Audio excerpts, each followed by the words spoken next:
I'm Janice Edwards. Coming up on Signature Silicon Valley, we're talking about Leadership San Jose, then the Chavez Family Vision, and the Green Scholars Program. A great show coming up next. Join us.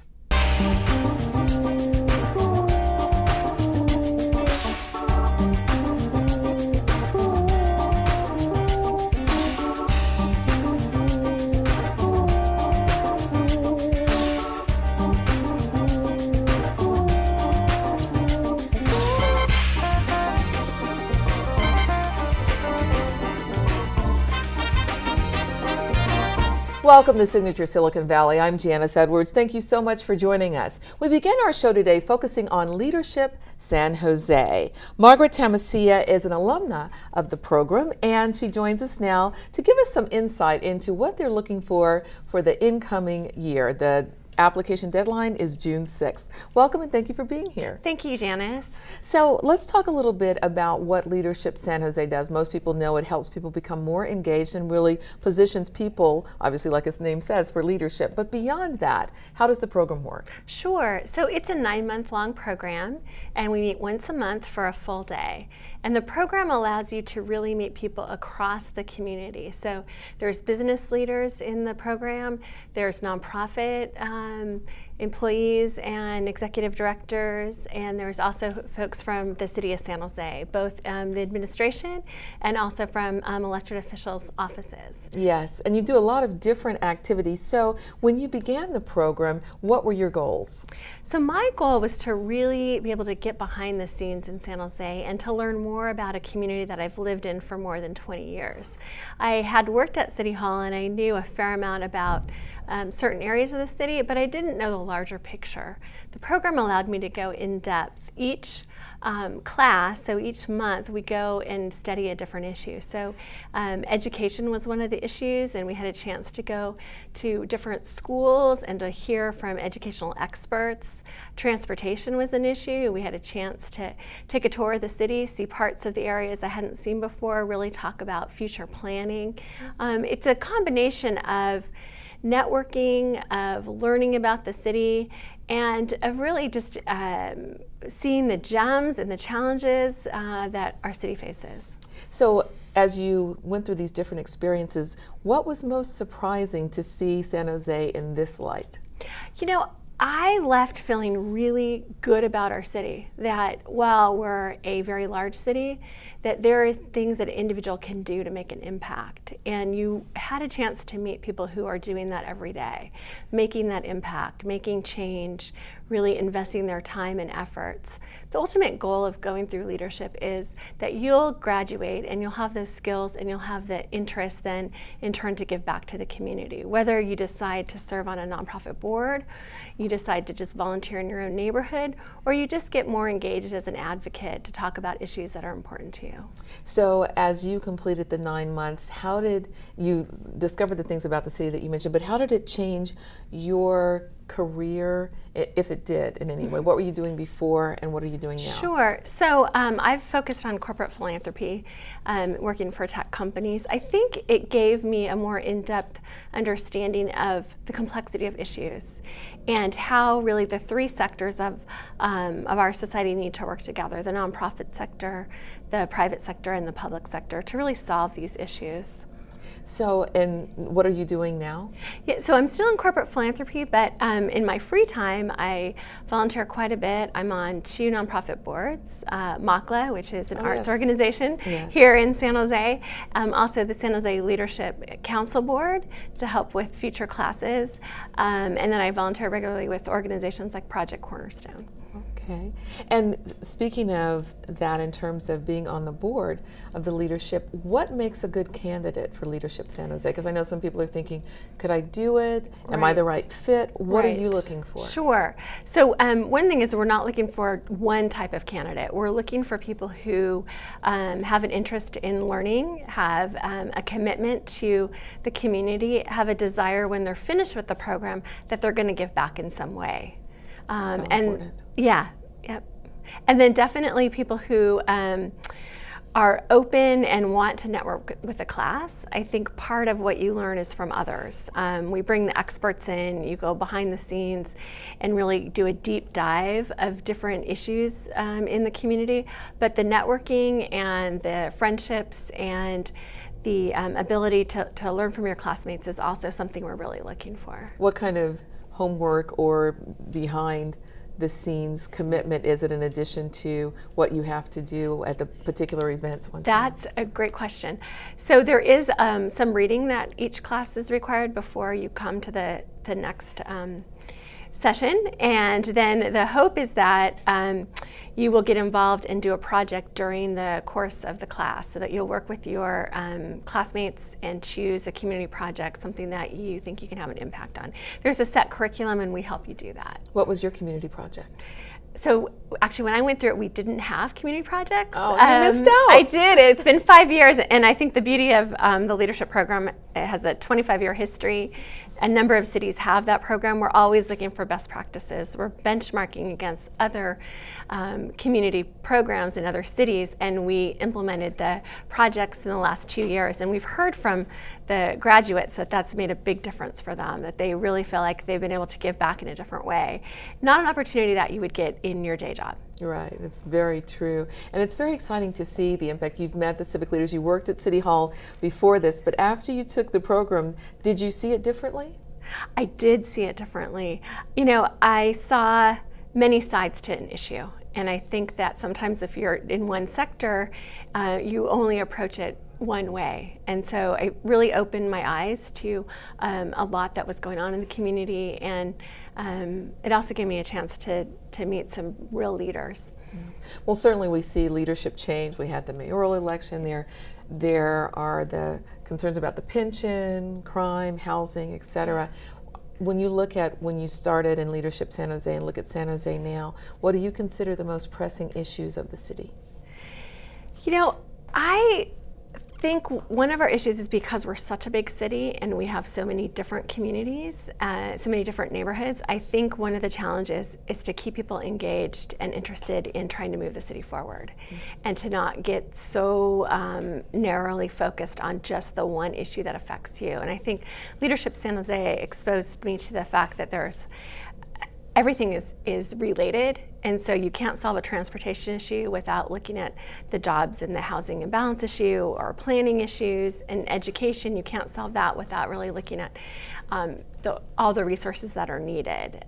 So it really, I think, broadened my perspective. I think our city does face some challenges, but I think we're in a position to come out of some of those challenges, and with good leaders, I think we can really make a difference. Yes, yeah, I agree. There's a lot of optimism too in the spirit of the city. And you grew up here, so you've seen many transformations. I have. Yes. I have. I went to San Jose State back when there wasn't very much development downtown, and I've seen that really take off. And then the continued renewal of the downtown, and certainly the growth with some tech companies that have come in. And yeah, it's exciting.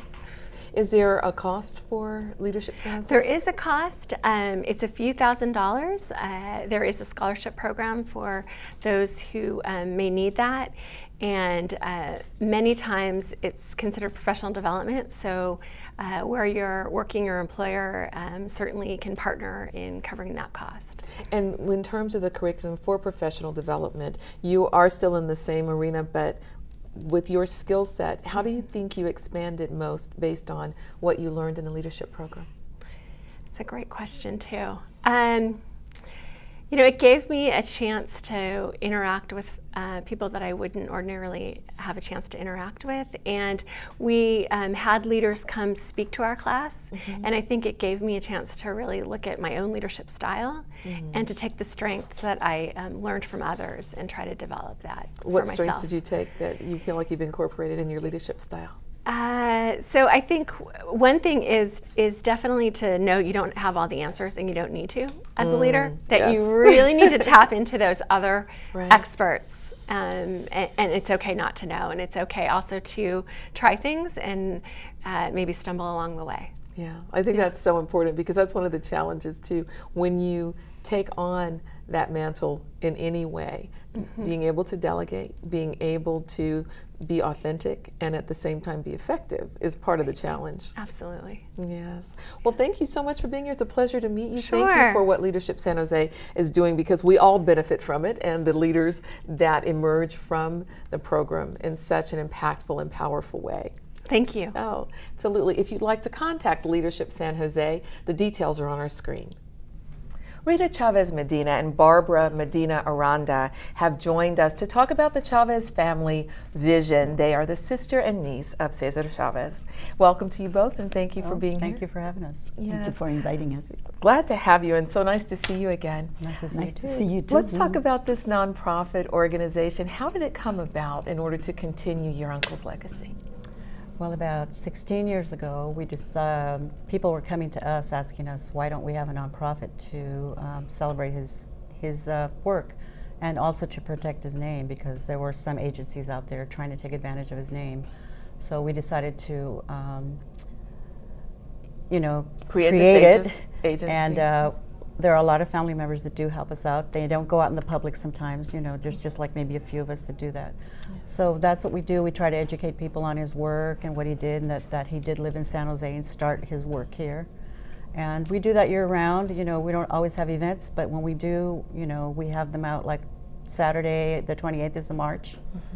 And that will be start at Our Lady of Guadalupe Church. Right, all of these things that Then on the happen 31st because you is- have the 31st every year. You have the annual The breakfast. lunch, the breakfast, and then in August you have the golf golf tournament. tournament. So you have a number of events throughout the year. And all that these re- funds go to our scholarship fund. We have a scholarship fund. Yes. So at the breakfast on the 31st, we'll have 3 recipients that will receive scholarships from us. Yes, and that's always wonderful Yeah, to it's have nice. that as well.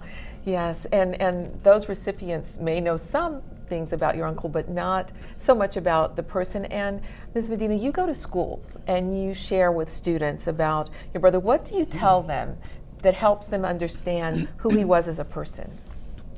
Well, we can make them understand what he really was, what the work he did, what he cared. Because education was also another of his aims, that he would like to, have education. Because he didn't go to school, only to the 8th grade. Yes. But then he educated himself. So when I go and I speak to the children in the school, I tell them to stay in school, and that, because I graduated from high school when I was 52, and they all Wow. said, "You were too old, Mrs. Medina." I said, "I know I was. That's why I'm telling you, don't let school. You're going to graduate when you're 52." Because I never had the chance of going to school either. Yes. So one year, my sister said, "Let's go to adult education and get our high school diploma." So we did. Wow. She got a scholarship. I didn't. But anyway, I want him to understand what the work he did. I think it was just, he wanted to be famous. No, that wasn't. He wanted to be famous. He wanted to make sure that, especially the farm workers, because we were farm workers all our life. He lived through the thing of farm workers, So that's why he knew what it was. I still think about them too. I pray every day for them. So I know how hard it is. I went through them for many years. Till I was 21, I worked in the fields. My goodness. And it is such an incredible legacy that you have in that way. When he started to become an activist, what were your thoughts about it? Did you ever imagine that it would have had the impact that it did? Not too much, we prayed, because the other day they asked me, what would you do if you had told him not to do it? I said, I would never even tell him not to do it, because that was what he wanted to do, and that's what he did. And, we backed him up. We supported him left and right, everything, especially me. He always, because I'm the oldest, so I'm older than him. So we were always together. Everywhere we did, we were together. So he would say that I'm going to do this. I said, okay. So my mom was very much afraid. Because, see, we were working one year, and he wasn't, because we're in school, but my mom and dad and I were picking cotton in Corcoran, way over there in the San Juan Valley, and there was shooting in there. And, everybody got scared and ran out of the field, and we heard that it was somebody that wanted to organize the farm workers. And that year I didn't know too much, I was only 13. But my mother, she kept in her mind, so when Caesar wanted to organize, she said, no, it's this, no, Mom, I'm going to do it the non-violent way. There's not going to be no violence with me, and I need your blessing. She said, no, she was very much against it. We didn't, we supported him right away, my kids and me. But my mom was the one that, but he said, no, don't worry about it. I'm going to do it the non-violent way. and he did it. He certainly did that. Barbara, growing up, did you really understand what was happening with the movement at that time? And when did you come to really appreciate the full impact of what your uncle was doing? Well, I was about maybe 12, 13 when he started organizing. And we understood what he was trying to do. And a lot of kids at school would say he was a troublemaker, you know, why is he doing that? Because at the time, the Latinos didn't really stand up for themselves, for their rights. And so he was starting to do this, and everyone was just amazed by what he was doing and saying, no, he's a troublemaker. You know, he's going to get all of us in trouble. But we try to explain to people that no, he's trying to get people organized and for them to recognize that they have rights, which a lot of them were afraid. They didn't want to say anything because they would lose their jobs. So at the time we did help him. We helped him quite a bit. We would organize food drives for the farm workers and clothing, and like one year they had a sock campaign because they needed socks. So at a very early age, we were taught to help others that were less fortunate.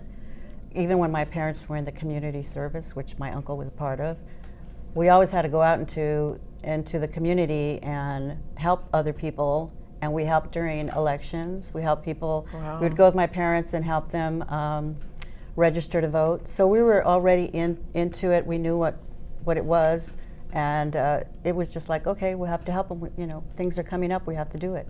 Yes. So it's not like a big deal for us because we were used to doing all that. Just part of your life. Yeah, and that's how we grew up.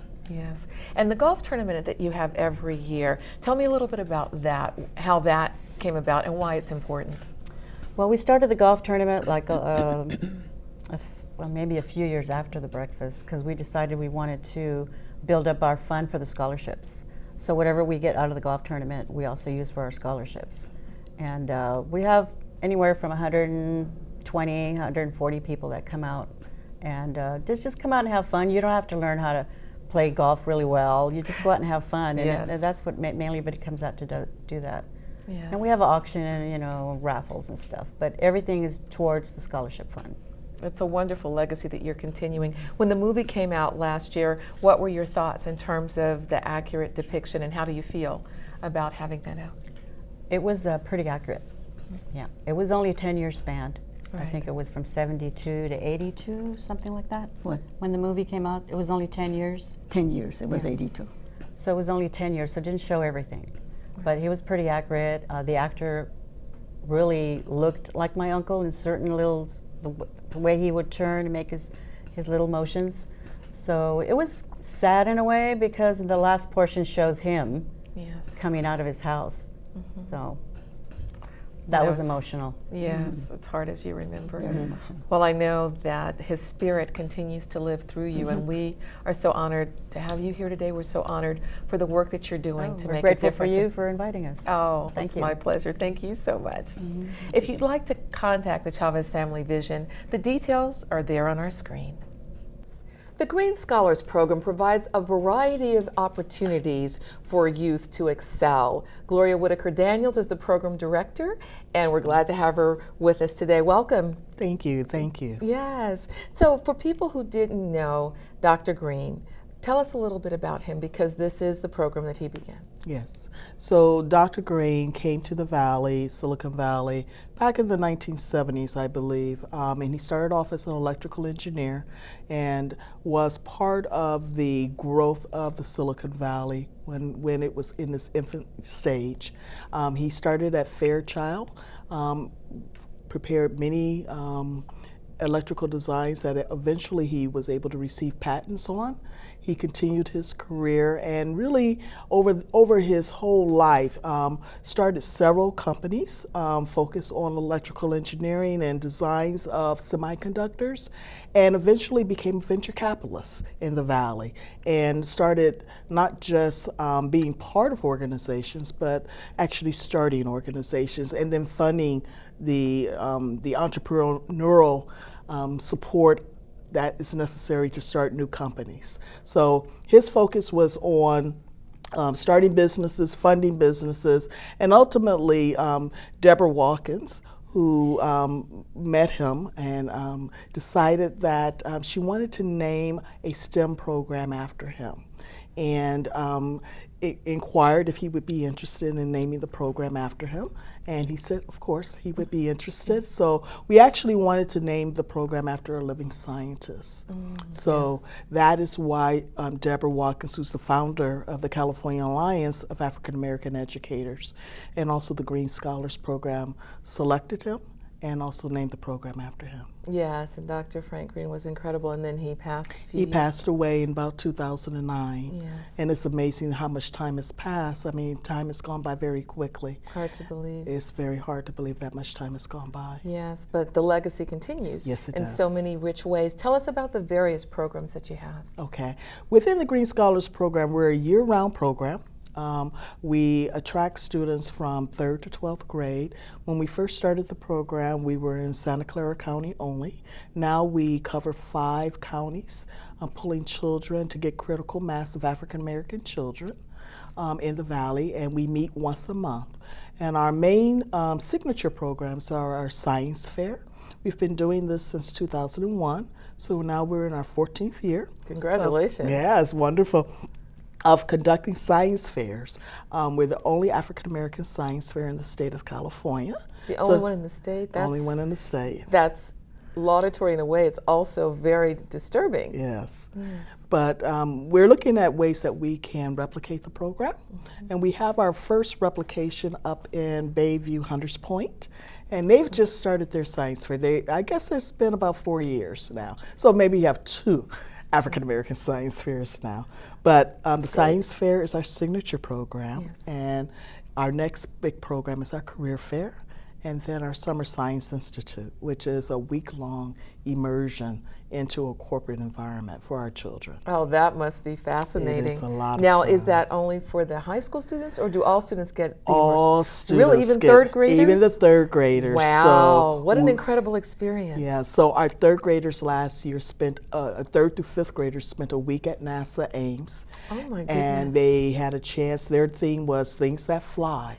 And their whole week was about developing and designing contractions that produce flight. They also had a chance to be in what is it called? iFly, which is a chamber, a flight chamber, where they could actually float in the air and fly themselves. See, that's the best. Don't we Yes. all want to fly? I think that's just what we all want to do, Yes. especially when you're young. When How you're young. amazing. So we did that for our 3rd and 5th graders, and they had a chance to be involved with the engineers and scientists at NASA Ames. Our middle school spent a week at Texas Instruments, and they did a week of coding. And worked with the engineers and scientists at Texas Instruments. And our high schoolers spent a week at Cisco. Wow. And their whole theme was about music, envisioning music 20 years into the future. What would that look like? What are the designs? What are the hardware that we would be using 20 years in the future? That is fascinating. And when you talk about coding, which is so hot right now, it's so important. The conversations that we've seen recently about diversity in Yes. Silicon Valley and the encouragement for companies to really look to African Americans, even if they're underrepresented in certain numbers in the Yes. Valley, but in terms of talent, to really recognize that. So as you hear these conversations, and you've been in this program for years, what do you consider the most important next steps for this to become not just conversation, but practical reality? From my perspective, being an engineer, I see actually allowing students to be involved in the corporate environment. Training and exposure is one thing, but there has to be not just a one-time experience, but an ongoing experience where they see themselves actually building skills, not just having an experience and getting excited and then they never have that experience again, but they're actually building skills and also seeing how people are applying those skills in a real world environment. Because sometimes we get scared of a particular discipline because, one, we've not been exposed to it. We've only seen what we see on TV. Right. But we also don't know what the daily life of that person is. You know, what does it take to be successful in that field? So it's not just about coding, but it's actually seeing your work actually be implemented into a design that actually hits the marketplace. That's the exciting part. Yes. That's what the engineers and scientists always want to see. They actually want to see their work in practice, in reality, and they could see that, there's my design, or there's where I influenced the design. So I think coding is great, and it's a great skill to have, but you want the kids to see how they actually implement and and have that skill have an impact in the world. What inspired you to become an engineer? Back in the early 70s, it was unheard of really for an African American female to be able to get an engineering degree. I started off wanting to be a teacher, and I discovered that my passion was there, but I ended up not really wanting to follow that path. I did science fairs. I was a geek when I was growing up and did science fairs my whole educational journey. And it was just something I loved. When other people love track and they love football, I love science fairs. And I found myself at a point when I became a junior and senior in high school that I wanted to pursue, actually I wanted to pursue psychology. But I found out I had to get a master's and doctorate in order to pursue it the way I thought I wanted to. But there was this thing called industrial engineering, where you could apply the philosophies of psychology and working with people in an engineering environment. And I decided to go down that path. When I started at Illinois Institute of Technology, I was only 17 years old. Wow. And halfway through my degree program, they eliminated industrial engineering as a degree program. And then I had a choice to go into mechanical engineering or some other field, which I can't remember anymore, and I chose mechanical. And it's been a wonderful discipline for me because it's given me the opportunity to go into any type of industry or any type of corporation that I've ever envisioned going into. And it's been wonderful too because you also are leading the way for so many youth. Thank you so much for the work that you're doing, and thank you for being here with us. Thank you. Yes. Thank you very much. Really appreciate it. If you'd like to contact the Green Scholars Program, the details are on our screen. And that's our show. I'm Janice Edwards. Thank you for putting your signature on Silicon Valley and for joining us. We look forward to seeing you next time. Please join us then.